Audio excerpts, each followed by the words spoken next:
welcome to our YouTube channel, and today we are going to learn how to remove underline while typing on Android. So let's get started.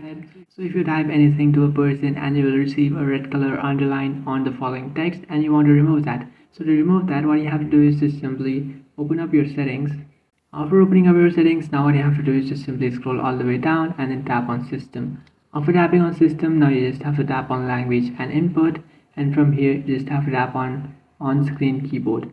After tapping on on-screen keyboard, now you just have to select the keyboard that you are in. So I'm in my Gboard, so I'll just simply select it, and after selecting that, now what I can do is just simply scroll down, and here you will find this option which is text correction. So simply tap on text correction and then scroll all the way down, then tap on spell check. So by turning this option on, what it will do is it will mark misspelled words with red color underlines. So what you can do is just simply go ahead and then turn it off, and after turning it off, now you will not receive any red color underlines on the following text. So that's it guys, this is how to remove underline while typing on Android. If you find this video helpful, don't forget to like and subscribe to our channel. If you have any doubts, feel free to comment below. Thanks for watching.